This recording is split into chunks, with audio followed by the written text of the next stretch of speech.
Dan Chase, a former CIA operative, has lived off the grid for 30 years, scraping by as a junk collector, hoping for a quiet retirement. But lately, he's noticed something off. Suspicious, he rigs a tin can with a fishing line, tying one end to his bedroom and the other across the staircase. Sure enough, in the dead of night, the clanging cans wake him. Instinct kicks in, and as he descends the stairs, he sees his Rottweiler attacking an intruder in the dark. When he flips on the light, Dan's shocked to find his dog clamped onto the intruder's throat. Let go. The man's barely alive but doesn't answer when Dan demands his identity. Realizing his hidden life is over, Dan finishes off the assassin, finding a switchblade on him. He stages the scene, using the assassin's hand to fire a gun into the wall, then calls the police, claiming an armed robber broke in and was killed.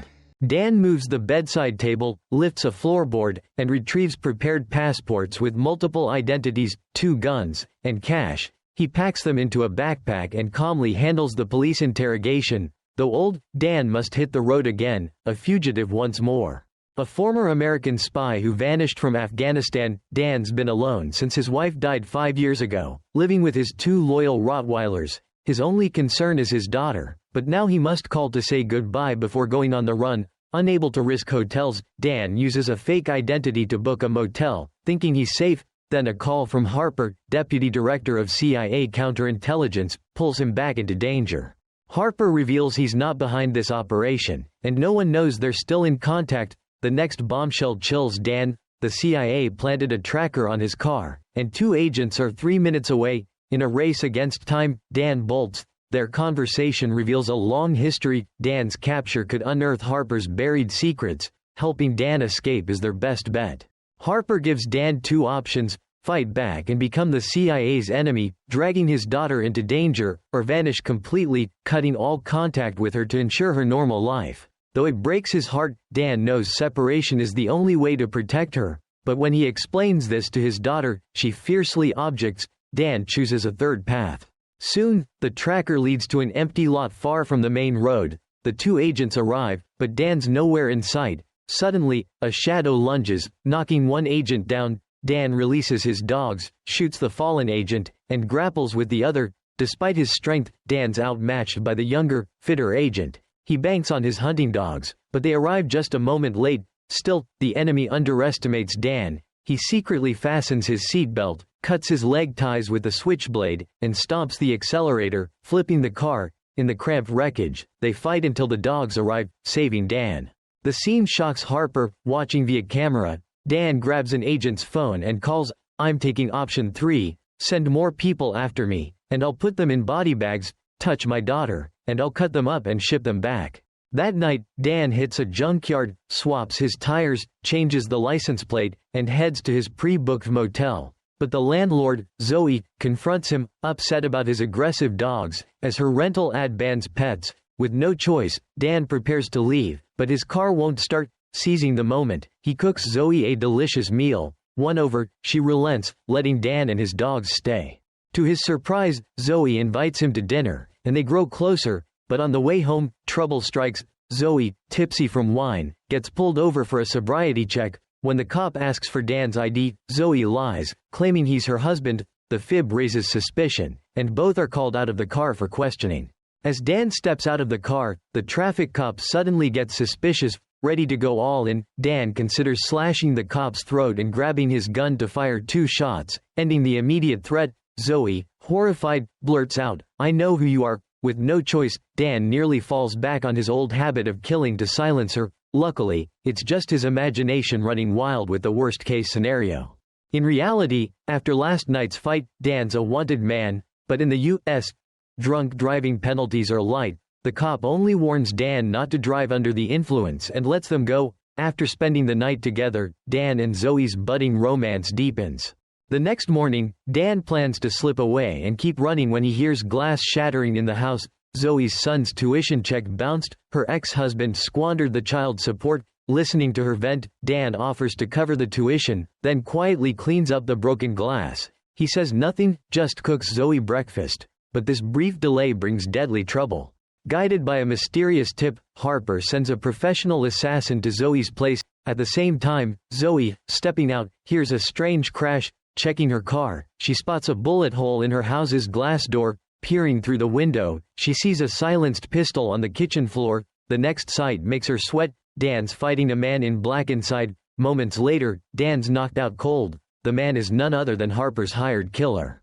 At the critical moment, Zoe opens the door, unleashing Dan's two Rottweilers. The assassin's strong, grabbing one dog and hurling it outside. Fortunately, the second dog charges in. The killer grabs a piece of firewood to fight back, but just then, Dan wakes and fires a shot, taking control. Turns out, Dan changed his mind. He doesn't want to flee alone anymore. He comes clean to Zoe, admitting he's a fugitive, and last night's questioning exposed his whereabouts. Right then, Dan's daughter calls, frantic with worry. Despite her tearful pleas, Zoe lacks the courage to dive into an uncertain future with Dan. After the fight, both man and dogs are unharmed, but Zoe's terrified of Dan's true identity. For safety, Dan forces her to come with him. As they leave, the FBI reviews drone footage. A woman rushes in, unknown to Harper. His top agent, Angela, is Emily, Dan's daughter, planted in the CIA. Seeing the drone shot down, Emily sighs in relief, but the FBI's atmosphere turns tense. 30 years ago, during an espionage mission in Afghanistan, Harper was the liaison between Dan and a warlord. Agent Raymond suspects Harper's secretly aiding Dan's escape. They're unaware Dan got away thanks to Emily's timely tip. Harper suddenly realizes the clueless agent sent by headquarters isn't who he seems. He's a spy planted by the Afghan warlord. Why does the warlord want Dan alive? Could Dan hold a secret only he knows? Harper reveals the past. Dan kidnapped the warlord's wife, and Harper helped them vanish. She's long dead, so why is the warlord still hunting them? Hearing this, Emily, knowing her parents' true story, can't stay calm. Hiding her emotions, she suggests Harper and Raymond team up to confront the warlord. But catching Dan isn't easy. When the SWAT team raids Zoe's house, Dan and the assassin are long gone, the latter rescued by his team. The assassin contacts Harper, revealing Dan was tipped off and ready to flee, confirming an FBI mole. Harper shudders, suspecting a traitor he's long doubted but couldn't believe. Through Raymond, Harper and Emily meet the warlord's lawyer, who drops a bombshell. A plane will land in an hour, destination unknown. To meet the warlord, they must board blindly. When Dan learns this, he urges Emily to ditch her FBI cover and join him. Wanting the truth, Emily refuses, unaware Harper's already onto her identity.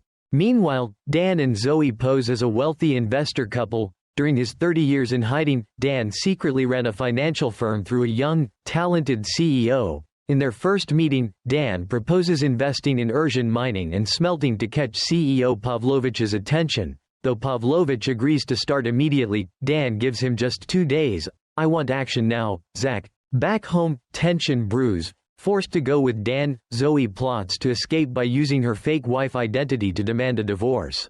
To keep his secrets, Dan agrees not to divorce but must split half his fortune with Zoe as compensation. Furious at first, he calms down and hands over his account details and passwords without hesitation. With his daughter in danger, money's just a number compared to protecting family. Zoe's baffled by Dan's actions, but as he's headed to Morocco, he promises to explain everything en route. 30 years ago, during the Soviet invasion of Afghanistan, Dan, a CIA operative, aided a local warlord. Harper, the CIA liaison, supplied weapons and resources at Dan's request. One night, the warlord learned the enemy attacked an innocent village, led by a bloodthirsty demon commander. Luckily, the warlord's wife escaped. The warlord wanted revenge, but she fiercely opposed it, as the enemy was targeting their rivals. Besides, a sneak attack on the enemy camp needed at least 300 men. Dan devised a plan to capture the commander alive. In a rainy night, he infiltrated the camp, took out a guard, while the warlord's brave wife killed another. Before the commander could react, Dan captured him. But as they prepared to interrogate, the wife revealed a secret. She was a Soviet spy sent to monitor her husband. If exposed, she and the warlord would be hanged by their tribe, and Dan would be implicated. She dropped another bombshell. After meeting an elder's wife, she learned of a dead Greek explorer found with a map to a rare mineral mine, the real reason for the Soviet invasion. Only she knew its location. Even the elder's wife didn't understand the map. This treasure could make the warlord Afghanistan's king. Yet she believed ill-gotten wealth wouldn't earn respect. Her husband needed military victories to lead. This kind of power turns allies into enemies. She warned, "You're playing with fire, lady." Knowing the truth, Dan visited the prisoner and, for reasons unclear, freed the Soviet commander. Soon, the warlord grew suspicious of his wife. To save herself, she admitted defeating intel to the Soviets and revealed the mine, insisting only she knew its location. The warlord demanded she disclose it, but she refused. Their fate hung on one night. At the critical moment, Dan turned to Harper, "Get us out of here. I'll handle the rest." Now, it seems the warlord's hunting Dan and his wife for this priceless mine. Zoe, listening in the passenger seat, is stunned, feeling small compared to a woman who manipulated a king. The revelation eases their tension, but Dan pulls into an underground garage, entrusting his loyal dogs to a friend, preparing for a worst-case scenario, never returning. Meanwhile, at a Chinese restaurant, a mysterious old man meets the assassin. The assassin demands to know why. Aware of Harper's mole, he was sent on a doomed mission. The old man reveals Dan begged him to get his daughter into the FBI. Dan treated Harper and the assassin like his own kids, but now he wants the assassin to kill them. No good father would ask this. The old man writes their names on paper, drops it in a water glass, stirs with a pen, and leaves it behind. A spy's ritual, the cost of the trade, hoping to reclaim their true identity someday.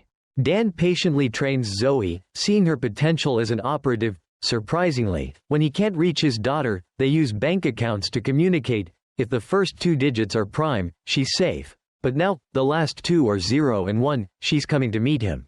They take a speedboat to a stunning island. With investment shares as leverage, Dan meets Pavlovich, the Russian CEO, the Soviet commander Dan once freed. Hoping to cash in the favor, Dan learns a bigger secret. Beler, the warlord's wife, was Pavlovich's college sweetheart in Moscow. She targeted him because his father was a GRU intelligence officer. After returning to Afghanistan, she married the warlord, then contacted Pavlovich, offering intel to have the Soviets eliminate her husband's political rivals. The decades-long feud is tangled, but Pavlovich grasps Dan's situation. The warlord's lawyer arrived first, promising protection from the warlord and major clans if Pavlovich captures Dan. Dan snaps back. That's twice. Leaving, he kills a guard harassing Zoe, steals a speedboat, and escapes the island. But as they reach shore, an unidentified armed group surrounds them. A man steps off a helicopter. Harper, Dan's comrade from 30 years ago. "Where's my daughter?" "She's been taken." "By who?" "The old man." Emily, Dan's daughter, was kidnapped by Morgan, the mentor of both Dan and Harper. The previous night, Harper and Emily landed in Tunisia on the warlord's plane, taken to an archive room, the last place the warlord chased Dan and his wife. Harper realizes it's a test. He quickly finds the flight number and seat details. But calling the warlord's lawyer yields no clues about what secret they're after, rendering Harper useless. The lawyer turns on him, exposing Harper's past treason. Clearly, Harper's been set up by the warlord and the authorities. Emily suggests heading to Morocco to help Dan eliminate the warlord, the biggest threat. But it's tougher than they thought. While Emily signals Dan through the bank, Harper gets a call from home. A powerful mystery figure visited, offering to pin all blame on Emily to clear Harper's name. Torn between loyalty and his crimes, Harper's stuck. Arriving in Morocco, he spots DGST agents outside. Assuming Morgan sent them, Harper tenses, but Emily reveals she contacted them. Confused, Harper listens as Emily explains her emergency contact, Harper's nephew, who she texts nightly. She learned an FBI bigwig visited Harper's home, so she arranged for him to fly back immediately. But Emily doesn't know Morgan's scarier than the FBI. He demands she stay to prove her innocence against treason charges, a grave accusation. Harper can't lose Emily, whom he sees as a daughter. Yet Emily's ready to face the consequences. Despite the warlord's immense power, she's determined to help her father end this and find her own answers. Like father and daughter, they share a heartfelt goodbye hug. Harper, heavy-hearted, descends the stairs, passing someone resembling the assassin. Spotting a van with drawn curtains outside, he senses danger and races back, but Emily's gone. Meeting Dan, Harper calls FBI's Raymond. Morgan recruited Raymond and the assassin into a team, and Emily's in their hands. From the start, Morgan and the warlord planned to use Emily to end this. The warlord prepared another plane. If Dan boards, Morgan's team frees Emily. If not, she's sent to the warlord. Meanwhile, Morocco's DGST gets orders, showing the warlord's intent to seize Emily. Only Dan's sacrifice can save her from Morgan. Despite Zoe's pleas, Dan knows losing Emily means defeat. He arranges for Zoe, an outsider, to return home. The group heads to the designated airport. On the way, Harper presses Dan about the untold secret, but Dan stays silent. Then Harper gets an urgent call from Raymond. They're surrounded by the warlord's forces. Dan realizes Morgan broke his promise. Emily's part of the deal. Luckily, the enemy sends a location, and Harper pivots to provide backup. But before long, DGST orders them back to the airport. The two old spies team up again. Harper drives while Dan takes out pursuers with a few shots. At the location, they find the van under attack. The assassin heroically broke through, taking out a sniper on a rooftop, giving the van a chance to escape. But as it exits the alley, a woman disguised as a civilian blocks it. Come on! Whoa, back up, back up, back up! Finally, Dan reveals his long-held secret. 30 years ago, Harper provided 2 plane tickets, but Dan wanted 3. When fleeing Afghanistan, Dan spared the warlord, not to avoid trouble, but because he couldn't kill Emily's biological father in front of her. Emily, daughter of Balur and the warlord, fled with them. Now, 30 years later, the warlord awaits a reunion with his daughter. But Emily's no longer that innocent girl. She's the daughter of Dan and Harper, who raised and shaped her. 2 seasoned agents, both over 70, travel to Afghanistan to rescue a kidnapped daughter. But just across the border, their vehicle is ambushed by unidentified armed militants. Wait, hold on. No.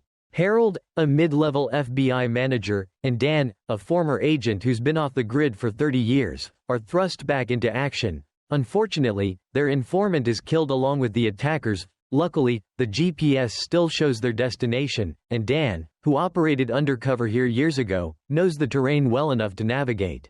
Without their informant, they're unsure how to contact their prearranged liaison. They press on and soon reach a fork in the road. Though the GPS points straight, Dan trusts his instincts and veers right, a choice that seems wise but leads them into grave danger. After passing a ridge, they spot a smoldering house. Hoping to find their contact, they're instead attacked and nearly beheaded.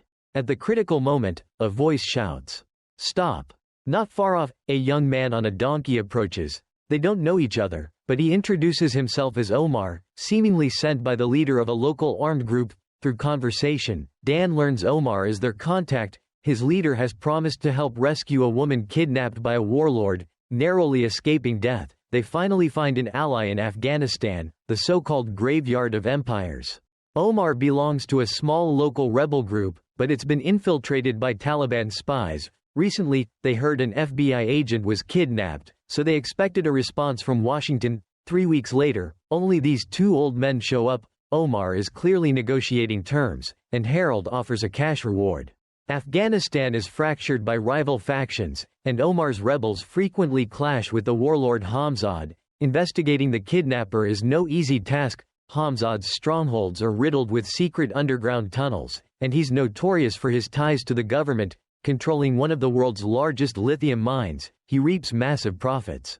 For his own gain, Hamzad even deals with the Taliban, his sworn enemy. Dan doesn't fully trust him, but this isn't the same Hamzad he knew 30 years ago. One thing is certain, Hamzad is the region's most powerful warlord, feared by all factions. Rescuing someone he's kidnapped is a near impossible task.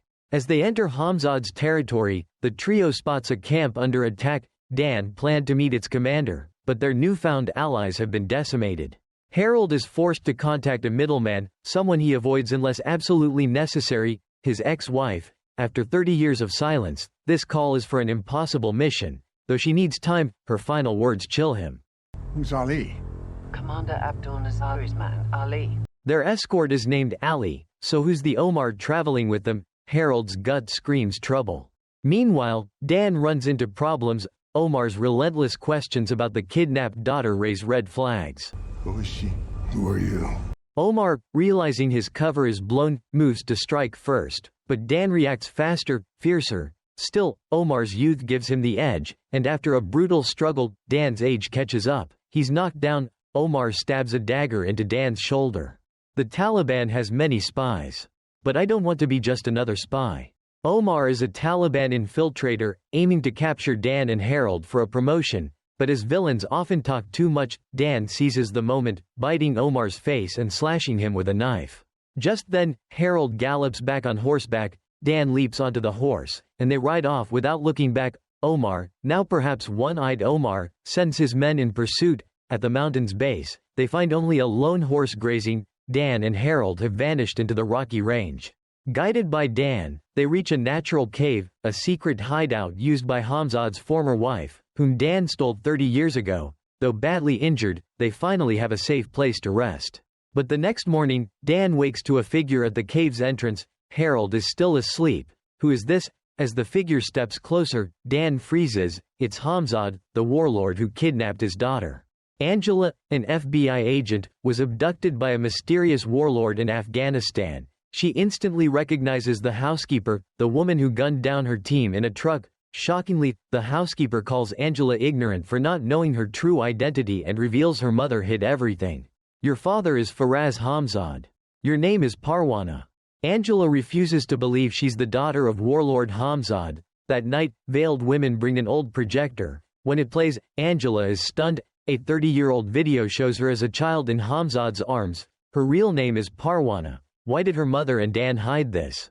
The next day, the housekeeper takes Angela to meet her father, Hamzad. Though her identity is undeniable, she demands to know about her mother. To Hamzad, his traitorous wife was cold, manipulative, a master liar who could betray anyone, anywhere, anytime. Angela is shattered. Who is she, really? Unbeknownst to Hamzad, the grueling quest to find his daughter has stirred up a hornet's nest. One person's demands have shattered the fragile balance of power in the region. That person is Omar, the Taliban spy. Posing as an admirer, he visits Hamzad to pitch his special services. He's heard Hamzad is holding an FBI agent, which could strain ties with the Americans. Though the lithium mine operation has government approval, Omar and his faction haven't seen a dime. So, he offers to take the captive, helping Hamzad dodge trouble while earning favor with his own leader. Omar's eager to score points, but Hamzad already knows his background and warns him to tell his leader to think carefully about the consequences. Defeated, Omar slinks away humiliated, but before leaving, he mentions that 2 Americans have arrived to rescue the captive. Out of respect for Hamzad, he vows to stop them. Hamzad is caught in a bind, pressured by rival factions. Killing his daughter might be the safest way to survive this chaos. Yet, even a ruthless warlord can't bring himself to harm his own child. At the critical moment, he hesitates. Angela, now composed, grips her gun but can't pull the trigger either.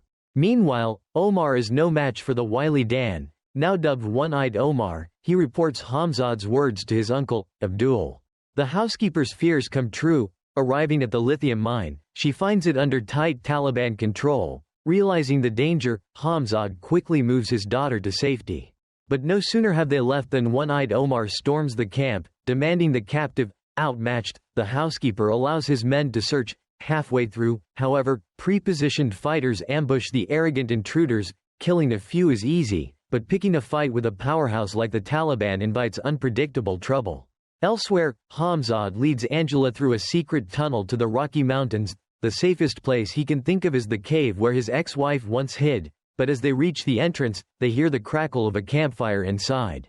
Hamzad tells Angela to stay outside and goes in alone. She waits, but he doesn't return. Then a gunshot rings out. Angela rushes in, only to be stunned. Why are all 3 fathers here? At the same time, Omar's Taliban unit searches for Angela but clashes with the camp's armed defenders. Just then, a helicopter arrives. The housekeeper's son has returned, carrying a bag stuffed with euros. He hints at Hamzad's close government ties, warning Omar, take the money and leave, but expect severe consequences later. Omar is torn. He can't afford to anger the government, and he's unsure of the man's background. In the end, he quietly retreats. But as he exits, he spots a child approaching. A sinister grin crosses his face. He tries to exploit the boy's innocence to uncover the camp's secrets. The kid, sensing danger, runs off, but a soldier grabs him roughly. The boy's mother screams and rushes out, only to be gunned down in front of her son. The defenders open fire in retaliation, sparking a lopsided firefight. Though the housekeeper bravely saves the boy, the village can't withstand the Taliban's heavy machine guns.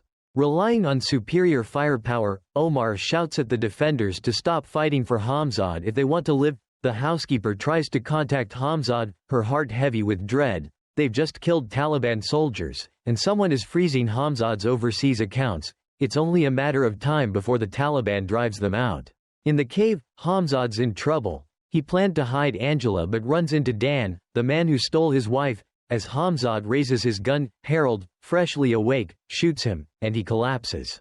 Angela bursts in, and the situation turns bizarre. In the heat of the moment, she checks on her wounded biological father, before embracing Dan, her adoptive father she hasn't seen in over a decade, yet she's cold toward Harold, her former mentor. One phone call could bring a helicopter from Harold's ex-wife to extract them, but Angela refuses to leave, urging Dan to help her save her biological father. She blames herself for the chaos, and Hamzad will surely die if left behind. The entire village depends on their leader.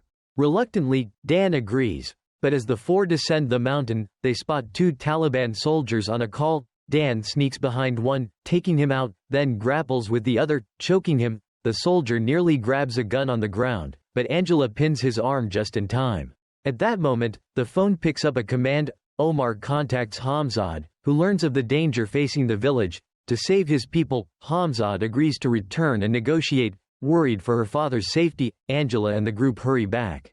But at the secret entrance, they find Omar's men have sealed it off. With his wish to reunite with his daughter fulfilled, Hamzad resolves to face Omar alone. His return sparks hope among the villagers, but after a few steps off his horse, his weakened body gives out, and he collapses. Angela emerges from the forest, removes her headscarf, and helps her gravely injured father stand. Then she sees her newly met cousin lying in a pool of blood. Facing Omar's relentless questioning, Angela finally declares, "My name is Parwana Hamzad." Before Omar can react, Angela plunges a dagger into his throat. Gunshots erupt, and Taliban soldiers drop one by one. Dan, the old sharpshooter, is picking them off with a sniper rifle from afar. The Taliban returns fire with machine guns, but Dan takes out their gunner with a single shot. A fierce firefight erupts between the two sides. The enemy's armored vehicles move into defensive positions, instantly shifting the tide. Villagers fall one after another. If this continues, the village will be flattened. At the critical moment, the sound of a helicopter echoes from afar. After a fierce bombardment, the smoke-filled battlefield leaves only Omar, barely crawling, clinging to life. Seeing this, Angela grabs a gun and approaches. After the battle, Dan, Harold, and Angela decide to leave Afghanistan as soon as possible. But Angela's 5-minute goodbye stretches into an hour. The situation is dire. The Taliban will likely raze the village within 3 days.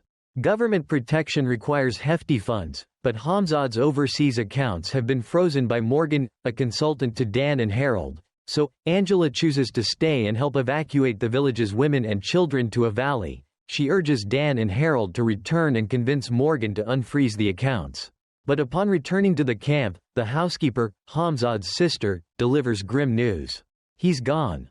Before his death, Hamzad left a will, instructing Angela and her cousin to go to the U.S. to handle his affairs and keep his death a secret. With no choice, they attend his funeral the next day and quietly leave. Back in the U.S., Dan and Harold rush to Morgan's home. Despite their pleas, the stubborn old man won't budge. Suddenly, familiar barking echoes outside. 2 Rottweilers bound in, tails wagging.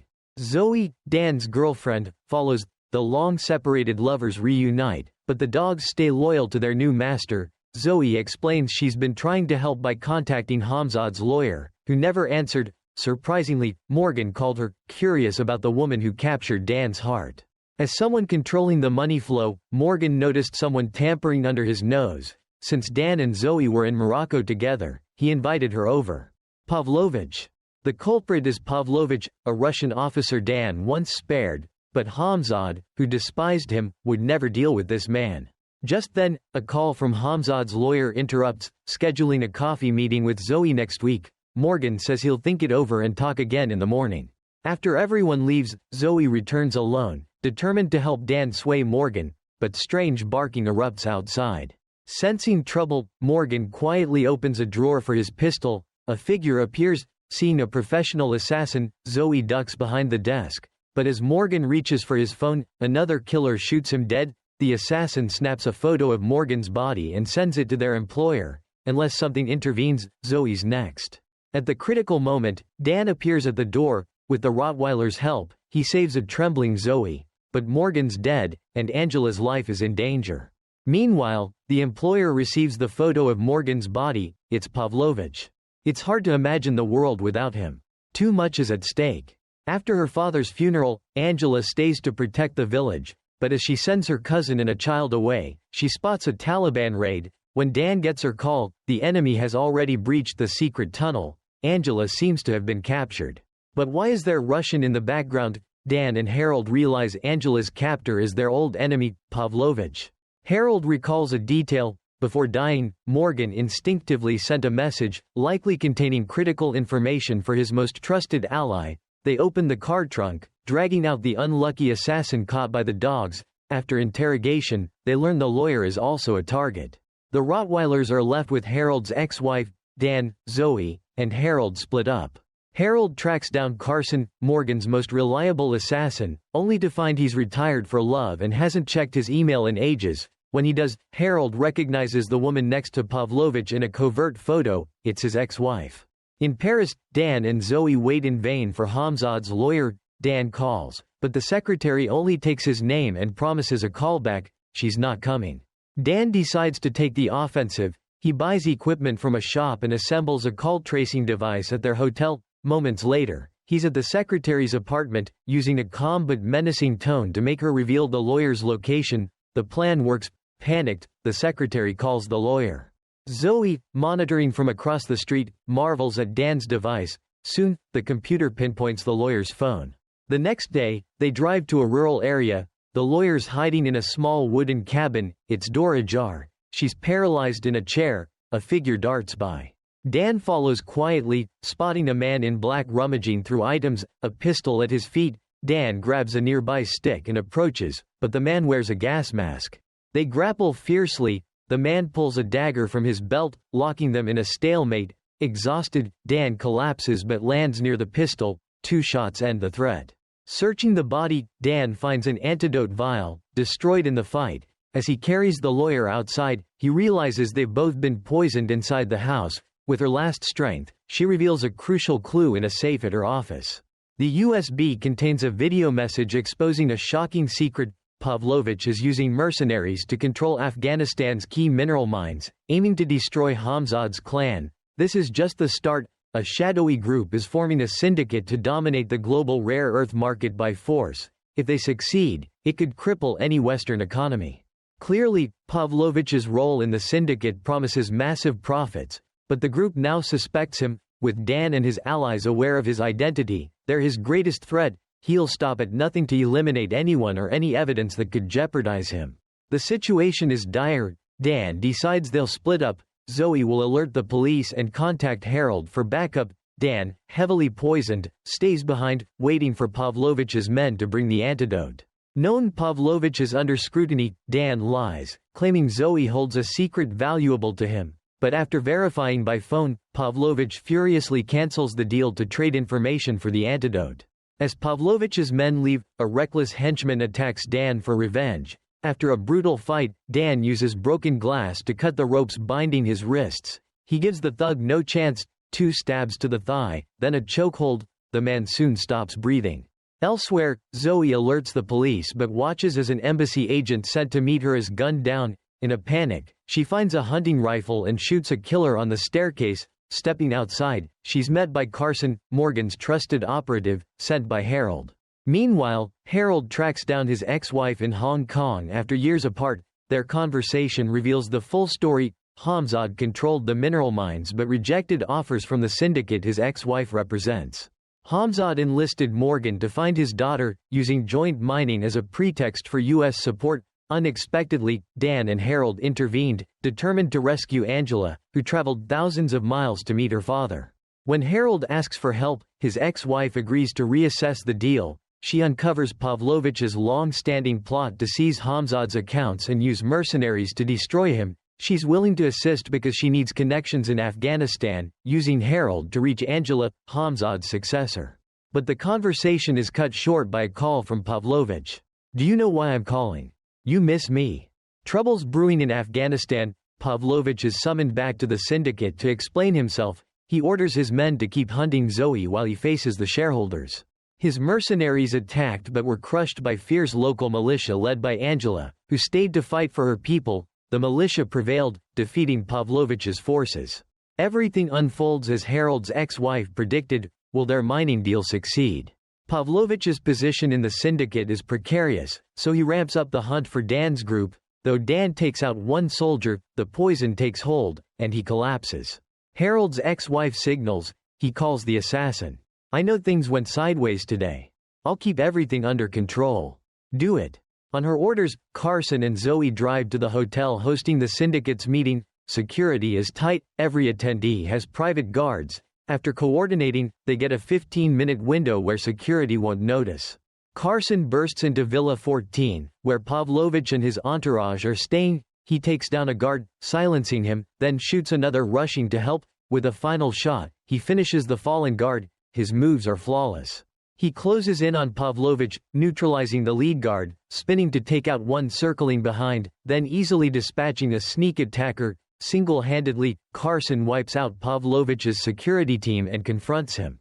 Carson aids Harold because Pavlovich killed Morgan, his closest ally. Harold's ex-wife helps to seize control of Angela's mines. Reports say Pavlovich is rallying reserve forces from Central Africa to attack Angela's militia and reclaim lost territory.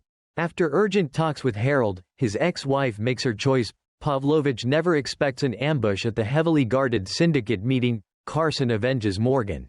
Outside, Zoe sneaks into Pavlovich's car, checks its GPS, and finds the seaside cabin where Dan's held. Following Carson's phone instructions, she injects Dan with 3 antidote shots and performs CPR. Dan wakes in a safe house 3 days later, his 2 Rottweilers by his side. He learns Zoe and Carson, sent by Harold, saved him. Dan and Zoe enjoy peaceful days in the countryside, but Dan stays vigilant, sensing the safe house's location might be compromised. One day, a white delivery truck arrives, leaving a package with a phone and a note with a number. He calls immediately. That night, Dan and Zoe meet at a town restaurant as arranged. Waiting is Angela, the daughter he's been worried about. During their earlier call, she was captured by Pavlovich's mercenaries. Her aunt died fighting back. To protect the villagers, Angela traded secrets for the captive's safety. Speaking Russian, she gained the guards' trust. One night, the local militia rescued her. She then took command from her father, becoming the new leader. Angela seeks Dan to free Harold, held hostage by his ex-wife, to force her to relinquish the mines. She needs Dan to breach their defenses. Only Lou Barlow can pull it off. Zoe, confused, asks, who's Lou Barlow? Clearly, Dan has a darker past, and it's the only way to save Harold. Just then, a convoy arrives to pick up Angela and Dan. Using her resources, Angela struck a deal with the FBI, tapping Zoe's call with her son to locate the safe house. Next, they'll head overseas to rescue their old partner, Harold. And with that, the old man concludes. What did you think of the show? On a scale of 1 to 10, how would you rate it? Drop your thoughts in the comments below. Thanks for following along. See you next time. Waiting. Get us. And take us to a plane that I have